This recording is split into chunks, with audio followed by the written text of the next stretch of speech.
Саламатсыздарбы, Түз ободо адистин кеңеши төрмөгү жана мен Мунара Матиева. Укук кербени долбоорунун алкагында жалпы республика боюнча 4000ге жакын адамга юридикалык жардам көрсөтүлдү. Бул жөнүндө толугураак Кыргыз Республикасынын акыйкатчысынын аппарат жетекчиси Аскат Азарбеков айтып берет. Саламатсызбы, Аскат мырза? Саламатсыздарбы. Кутмантаңыз менен кош келипсиз. Бул жактан орун алыңыз. Биз адаттагыдай эле Түз ободобуз, урматтуу телегөрүүчүлөр, андыктан 0312 39 18 04 номерибизге байланышка чыгып, же болбосо 0505 80 20 60 номерибизге WhatsApp аркылуу суроо узатып жооп алсаңыздар болот. Аскат мырза, айтсаңыз, укук кербени долбоору менен Кыргызстандын кыдырып чыктыңыздар. Негизинен эле элдин көйгөйү эмнеде экен? Арыбаңыздар, урматтуу телегөрүүчүлөр. Эң негизгиси биз укук кербени эмнеден келип чыкты айтып кетели деп атабыз. Бул биринчи маселе ушу биз институт тарабынан баягы адам укуктарынын сакталышы боюнча индексин аныктап чыктык. Кайсыл убакта кайсы жерлерде кандай мыйзам бузуулар бар, адам укуктары сакталбай жатат деген индексти аныктап чыкканбыз. Ошол индекс боюнча ушу акыйкатчы боюнча элде маалымат абдан аз экен, билбейт экен, эмне иш менен алек болушат, кандай жардам бере алышат, кандай ушу маселелерди карай алышат деген. Бул биринчи. Андан сырткары ошол конституцияда көрсөтүлгөн укуктар боюнча биз сурамжылоо өткөрүп, талдоонун жыйынтыгы менен көрдүк. Ошол эле медицина тармагында, ошол эле билим берүү тармагында, ошол эле укук коргоо тармагында жана сот тармагында деп айтабыз. Бардык жакта адамдардын укуктары сакталбайт деген бир бүтүнгө келип чыктык да. Бул ошо индексти аныктап чыкканбыз. Анан эми ошол индекстин көрсөткүчтөрүн кантип жакшыртабыз? Кайсыл учурларда кандай көйгөйлөр нак бар экен? Элетте, жерлерде эмне мүдөлөр бар, кандай көйгөйлөр бар экен боюнча кантип аныктап чыгабыз деген маселени көтөрүп, ошо укук кербени деген долбоорду баштадык. Ошо өзүңүзгө маалым болгондой, ошо 44 райондо жана бир топтогон шаарларда элетте эл менен кезигиштик. Ошо 4000ден ашык кишилер менен кезигиштик. Учурда 500ге жакын бизге жазма түрүндө арыздар келип түштү. Эми бул тармакты ала турган болсок, көйгөйлөр абдан көп экен. Чынында элетте адамдын укуктары сакталбайт деген бүтүнгө биз келип атабыз. Арыздар көп түшкөнүн байкаганда бардык жерлерде бир типтүү же болбосо системалуу бир мыйзам бузуулар бар экени аныкталып чыкты. Мисалга алып кетсек, бул ошол учурда паспорт алуу маселелери чыгып атат. Паспорт алуу маселеси же болбосо мынакей көл өрөөнүнөн ала турган болсок, 200ден ашык киши пенсияга чыга албай жатыптыр. Бул эмнеге байланыштуу десе, бир мурун совхоз болчу экен, совхоздун карызы бар экен. Андан сырткары ошол жана жатак интернат, балдар интернаттары бар. Аларда мынакей азыр каржылоо, тамак аш менен каржылоосун ала турган болсок, бул нарындан көйгөй аныкталып чыкты. Бирок бардыгы эле Кыргызстан боюнча бар көйгөй экен. Бир балага 60 сомдон берген тамакка бөлүнчү каражат экен. Эми азыр өзүңүздөргө маалым болгондой, бардык продуктылар деп коебузбу, тамак аштардын баалары өсүп аткан учурда 60 сом бир балага бул жетишээрлик эмес. Демек, булардын укуктары тийиштүү тамак ашты ичүүгө же болбосо ошол тийиштүү витаминдерди алууга мүмкүнчүлүк жаралбай жатат деген көйгөй чыгып атат. Мындан сырткары мынакей ошол Чаткал районун ала турган болсок, ошол Жалал Абад областына тийиштүү. Ал жерде адам укуктарынын эмгекке болгон укуктарын одоно түрдө бузулуп аткан учурлар жана Алтын кен компаниялар биздин жарандарды, биздин адамдарды иштетип, аларга бир 18 саат, 19 сааттан иштетип, бир 3-4 саатта эле эс алууга мүмкүнчүлүк түзүп берген учурлар аныкталып чыкты. Андан сырткары ала турган болсок, ошол дары бизде баягы дарылануучу жайлар же болбосо ошо саламаттык сактоого тийиштүү мекемелер, больницалар, баягы ошол жерлерде бекер алуучу дарыларды бербей, элдер өзүлөр сатып алган учурлар аныкталды. Андан сырткары ошол эле ооруканалардын санитардык абалдары элдердин келип ошол медициналык кызматты алуудагы көйгөйлөр кыйынчылыктар боюнча маалыматтар факт түрүндө такталды. Андан сырткары мыйзамсыз акча алуу ошол ооруканалардан бизде билесиздер мамлекеттик кепилдендирүү программасы бар. Андан сырткары ошо ФОМС тарабынан кошумча дополнительный перечень деп коет, дары дармектер менен камсыздандыруу жагынан каралган. Эми ошолордон сырткары дагы ошо бир өзүнчө бир фонд деп алышат экен кээ бирлер, же болбосо ошо биз баягы анча мынча оңдоо иштерине акча коротот элек деп туруп ар бир ошо дарылануучудан көп болбосо дагы 200 сом 100 сомдон ушундай бир акча системдүү түрдө акча талап кылган учурлар чыкты. Андан сырткары баягы кызыл жардам мисалы, же болбосо башка дагы оору психикалык жагынан ооруган биздин жарандарга кыянаттык мамиле болуп аткан учурлар аныкталып чыкты. Андан сырткары убактылуучу кармоочу жайлар бар, ИВС деп коет.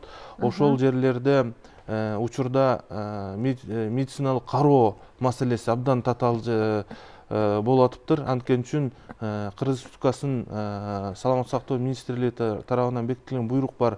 Ошол жана ошо тийиштүү мыйзамдарда, тийиштүү кодекстерде көрсөтүлгөн ар бир келген сайын медициналык кароо өткөрүш керек. Анткени үчүн жолдон кыйноо болуп калышы мүмкүн, же болбосо сабоо болуп калышы мүмкүн. Ушундай бир маселелер жаралбаш үчүн ушу медициналык кароолорду өткөрүш керек деген. Алар да каралбай жаткан учурлар. Мындан сырткары да системдүү бир көрүнүштөрдүн катарында бул жарандарды жер менен убагында камсыздандыруу маселеси көтөрүлгөн да. Анан ошол убагында айыл өкмөттөр өзлөрүнүн токтомдору менен бир жерде эле 5-6 кишиге берип койгон учурлар болуп атат. Мындан сырткары элдер келип арыз муңун айтып отурса, 2-3 жылдап, 5 жылдап жанагы камап коюп, эч кандай бир жыйынтык чыгарбай, укук коргоо органдары, прокуратура органдары, сот тарабынан айрыкча сотторго абдан нараазычылыктар болуп атат. Кээ бир аймактарда ушу ичип алып келишет дейт, иштерди карашпайт дейт, жөнү жок баягы жылдырып, убакыттын созушуп, ошондой бир учурлар абдан көп кездешти. Азыр биздин телекөрүүчүбүз дагы бар, байланышта, ошону кабыл алалы. Саламатсызбы? Сизди угутабыз. Сурооңузду айтсаңыз. Алло. Саламатсызбы? Сиз түз байланыштасыз. Сурооңузду айтсаңыз. Саламатсызбы, урматтуу акыйкатчы? Мен сизге суроом бар эле. Ушул паспорт жөнүндө айтпадыңызбы? Ушу мен Тоң районунан, Сүкөл областынан, Тоң районунан Төрткүл айылынан чыгып атам. Ушул кызыма, небере кызымды убакыты кыл 18 күндүгүнөн. Эң атасы ажырашып кеткен, атасы оорулуу болуп калды эле. Ушул атасынын айынан паспорту жок, атасы көрүнгөн жерде эле жүрөт, башы оорулуу. Ушул паспорт ала албай 4 жолу кайра возврат келди, айлабыз кетип атат. Кайда барып кайрылабыз десем деле, бул өзү билбейм кандай заманда жашап атабыз. 4 жолу кайрып берди ушул паспорт немесин, документтерин. Айлабыз кетип отурат. Кызым 11-класс бүтүп атат, небере кызым. Кайсакка барып кайрылабыз дем, бул эмне деген закон чыкты билбейм бул. Жана депутаттарга кайрылайын деп атам. Деле урматтуу президент, жанагы спикерге да кайрылайын деп атам. Айлабыз келип кетти, бара турган жерибиз жок калды уже. Ал папасынын паспорту керек дейт, папасы оорулуу, паспорту жок, көрүнгөн жерде эле жүрөт. Эч жерде жок. Мамасы ажырашып кетишкен да, мамасынын паспорту бар экен, эмесин бердик. Эмесине өткөн, ксерокопиясын өткөзүп. Кошуналар болгон кошуналардын баарынан тил кат алып, алып, справка алып, милициядан алып, айыл өкмөтүнөн алып жибердик. Ушул айылда 16 жылдан бери жашайт дегеннен. Чоң рахмат, сурооңуз түшүнүктүү. Рахмат, урматтуу аксакал. Мен сизди кабыл алууга өзүм да даярмын. Азыр процедурный баягы кандай иштерди алып барыш керек, абдан көп убакыт талап кылып калат. Бирок бул маселени чечсе болот. Мен ушу жана паспорт боюнча айтып кетпедимби? Так эле ушундай маселелер абдан көп чыгып атат да, бүт эле райондордо. Тоң районунан чыгып атат. Бул адам кантип байланышса болот сиздер менен? Тоң району Төрткүл айыл экен. Эми баягы мен өзүм айылым экен. Акыйкатчы институтуна бизге кайрылсаңыздар болот. Шыр байланыш номерибиз бар 115. Ошол жерге чалсаңыздар болот. Же болбосо бизде өкүлчүлүк бар, өкүлчүлүккө кайрылсаңыздар болот. Мен аракет кыламын сиз менен байланышып Төрткүл айылынан аныктап чыгып ким экенин. Анан баягы биз бюрократиялык эмеге өтүп кеттик да баарыбыз теңчи. Ошондон алыс болуп, ошо эл менен тыгыз иштешкенге биз аракет кылабыз. Сөзсүз түрдө бул сиздин маселе боюнча баардык ошо сот процесси да болуп калышы мүмкүн бул жерде. Айрым жанагы ошо көчүрмөлөр бар деп атпайбы, мисалы документтеринин. Ошолордун ата энесин биринчи алып атканда чынында ата энелеринин баягы өздүгүн аныктоочу документтер болуш керек, жана башка талаптар бар да. Бирок ал талаптар эгер жок болгон учурлар болсо, сот аркылуу кандай иштерди алып барыш керек, ошолордун баардыгы боюнча жөн эле силерге кеп кеңеш берип койбостон ошону коштоп, колдоп апарып, акыры ушу паспортуңарды, небереңиздин паспортун алууга биз көмөк көрсөтүп беребиз. Биз түз байланышка чыгып, байланышканбыз деп бара берсеңиз, сиздин ишиңиз сөзсүз чечилет. Мына ушул демек долбоордун алкагында жалпы Кыргызстандын аймагында баягы адамдардын укуктары мамлекеттик жана жеке менчик мекеме уюмдар тарабынан дагы мыйзам бузуулар болуп, укуктары тебеленген фактылар аныкталган турбайбы? Мен бул долбоордун демилгечиси сиз экениңизди дагы жакшы билем. Демек, мына ушул долбоордун алкагында арызы кабыл алынган биздин жарандарыбыздын баарынын иши аягына чыгат деп кепилдик бере аласызбы? Толук чечилет деп. Эми баягы ар бир арызга биз индивидуально карап иш алып барып атабыз. Бүгүнкү учурда ушу айтып атпаймынбы, бир эле учурда 500ге жакын арыз келип түштү. Бизде 91 гана кызматкерибиз бар Кыргызстан боюнча. Ар бир арыз боюнча тийиштүү органдарга биз өз сурамжылоолорубузду тийиштүү чара көрүү боюнча өзүбүздүн каттарыбызды жөнөттүк. Бирок мен айта кетер элем, бир эле күндө маселе чечилип калбайт экен. Бул 10 жылдап, 20 жылдап чечилбей келе жаткан көйгөйлөр да бар экен. Өтө көйгөйлүү, орчундуу одоно бузулган учурларда адам укуктары, ал жерлерге кошумча юристтерди биз жалдаганбыз. Алардын дагы өзүлөрүнүн корутундуларын чыгарып, ошо адам укуктарынын сакталышын камсыздайбыз деген толук кандуу ишендирип кете алам. Бирок айрым учурларда, бир эле маселени айта кетейин, айрым учурларда ошо биздин жарандардын дагы кетирген катачылыктар болуп калып атат да, ошолордон дагы өзүлөрүнүн жардам сурайт элек да, ошо кичине биздин айтканыбызды угуп бир аракеттер. Анткени үчүн биз айтканыбызды укпай коюп эле, анан кайра бизди күнөөлөгөнгө баягы ушундай бир көрүнүштөр болуп калат. Бирок антсе да биз ага да макулбуз, чечип бергенге жардам беребиз. Сиздин айтканыңызга мен дагы кошулам. Кийинки телекөрүүчүбүз байланышта, саламатсызбы? Саламатсызбы? Саламатсызбы? Сурооңузду бериңизчи. Алло, саламатсызбы? Саламатсызбы, биз сизди угуп атабыз. Биз ошо укук коргоочуга суроо берейин дедим эле. Биз деген жана силерде укук коргоо боюнча эксперт Аралбаевга бир топ арыздар түштү эле. Мындан 1 жыл мурун Мамытовдун өзүнө кайрылганбыз. Андан кийин замына да кайрылганбыз. Көптөгөн нарушенияларды жасап атат. Өзү элди коргогондун ордуна кайра элди дүрбөтүп, элдин ичине бүлүк салып атат да. Бул өзүнүн түзмө-түз ишин аткарбай, элди бөлүп жарып атат. Ушуга канча арыздар түштү, бирок силер чара көрбөй койдуңар. Жакында дагы өзүнүн кошунасынан арыз түштү. Айылдардан арыз түшүп атат, эмне үчүн чара көрбөйсүзөр? Же рука руку моет дегендей бири-бириңерди колдойсузарбы? Кандай кылыш керек, кайда барыш керек? Президентке жазылдык элек ушул Аралбаев боюнча арыз түшүрөлүк дедик элек. Аралбаев боюнча айтып кетейин, чынында ушу 2020 жана 2021 жылында так 4 арыз келип түштү. 4 бул бизде ошо юридикалык сектордун башчысы болот. Чынында бул баягы моралдык же болбосо ошо өз айылындагы өзүнүн коңшу кошуналары менен же болбосо ошо тил табышпаган учурлар бар экен. Талашып тартышып бири-бирине арызданган учурлар. Анан тийиштүү комиссиялар түзүлгөн. Көз каранды жана башка комиссиялар түзүлүп, ошол анын үстүнөн баягы мындай иштер алып барылып учурда. Эми баягы жоопко тартуу үчүн дагы бизде өзүбүздө мамлекеттик жана жарандык жана муниципалдык жөнүндө мыйзам бар. Ошол мыйзамдын алкагында баягы тартипке же болбосо жазага тартуу бир өзүнүн ыкмалары бар. Ошол ыкмаларын биз баягы өз укук коргоочу болуп атсак, анан ал кызматкердин да укугун бузуп салгандай мүмкүнчүлүк болбойт да. Ошон үчүн айтып кетет элек, азыркы учурда баардык баары мыйзам чегинде чечилет, бирок ошол кайрылууларды эске алып туруп биз эскертме бердик ал кишиге.